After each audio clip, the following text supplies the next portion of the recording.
ലോക്പാലിൽ ആരൊക്കെയായിരിക്കും പൊട്ടിത്തെറിക്കുക? എത്ര തലകൾ പുറത്തുവരും? ആർക്കൊക്കെയായിരിക്കും ഇത് തലവേദനയാകുക? പ്രധാനമന്ത്രി ഉൾപ്പെടെയുള്ള പൊതുപ്രവർത്തകർക്കും ജഡ്ജിമാർക്കും മറ്റ് ഉന്നതർക്കുമെതിരെയുള്ള അഴിമതി കേസുകൾ അന്വേഷിക്കാനും പ്രോസിക്യൂട്ട് ചെയ്യാനുമുള്ള പൂർണ്ണ അധികാരത്തോടെ ഇന്ത്യയുടെ ആദ്യത്തെ ലോക്പാൽ ദേശീയ അഴിമതി വിരുദ്ധ ഓംബുഡ്സ്മാനായി മുൻ സുപ്രീം കോടതി ജസ്റ്റിസ് പിനാക്കി ചന്ദ്ര ഘോഷിനെ നിയമിക്കുമ്പോൾ ഇനി ആരൊക്കെ പേടിക്കണം, ആരൊക്കെ കരുതിയിരിക്കണം, ആർക്കൊക്കെയായിരിക്കും പിടിവീഴാൻ പോകുന്നത്? 50 വർഷത്തോളം നീണ്ട ഇടച്ചിലിന് ശേഷമാണ് ചരിത്രം കുറിക്കുന്ന ലോക്പാൽ നിയമനം. ഇതോടെ രാജ്യത്താകെ അഴിമതിക്കെതിരെ ജനകീയ ജാഗ്രത ശക്തമാകും. ഗാന്ധിയനും സ്വാതന്ത്ര്യ സമര സേനാനിയുമായ അന്നാ ഹസാരെ 2011 അഴിമതിക്കെതിരെ ലോക്പാൽ നിയമനം ആവശ്യപ്പെട്ട് നടത്തിയ പ്രക്ഷോഭത്തെ തുടർന്ന് 2013 പാർലമെന്റ് പാസാക്കിയ ലോക്പാൽ നിയമപ്രകാരമാണ് നിയമനം. അഴിമതി അന്വേഷിക്കാൻ ദേശീയ തലത്തിൽ ലോക്പാലിനെയും സംസ്ഥാനങ്ങളിൽ ലോകായുക്തയെയും നിയമിക്കാനുള്ളതാണ് നിയമം.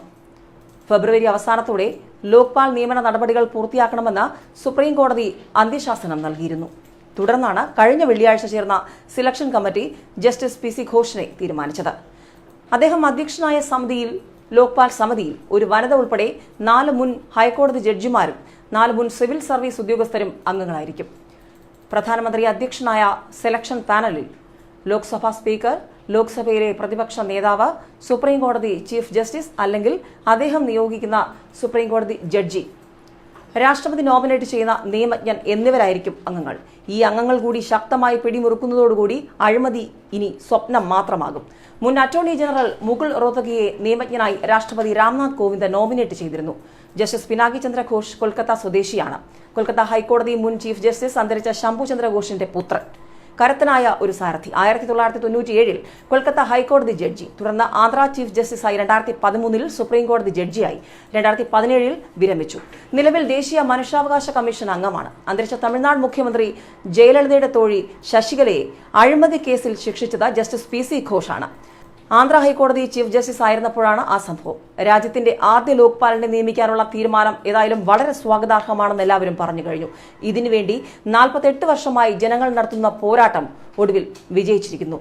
അന്നാ ഹസാരെ സെലക്ഷൻ പാനൽ അത് സംബന്ധിച്ചുള്ള ആശയക്കുഴപ്പങ്ങൾക്ക് നീങ്ങുകയാണ്. ലോക്പാലിനെ തിരഞ്ഞെടുക്കാനുള്ള സെലക്ഷൻ കമ്മിറ്റി യോഗങ്ങളിൽ പ്രതിപക്ഷ നേതാവായ കോൺഗ്രസ് നേതാവ് മല്ലികാർജ്ജുൻ ഖാർഗെ പങ്കെടുക്കാത്തത് ലോക്പാൽ നിയമനത്തെ വിവാദത്തിലാക്കും. ഒരു പൊട്ടിത്തെറി ഉണ്ടാകുമെന്നുള്ള കാര്യം ഉറപ്പാണ്. പക്ഷേ പ്രത്യേക ക്ഷണിത ആക്കിയതിൽ പ്രതിഷേധിച്ചാണ് ഇപ്പോൾ മല്ലികാർജ്ജുൻ ഖാർഗെ യോഗം ബഹിഷ്കരിച്ചിരിക്കുന്നത്. പ്രത്യേക ക്ഷണിതാവിന് ലോക്പാലിനെ തിരഞ്ഞെടുക്കുന്ന പ്രക്രിയയിൽ പങ്കെടുക്കാനാകില്ല.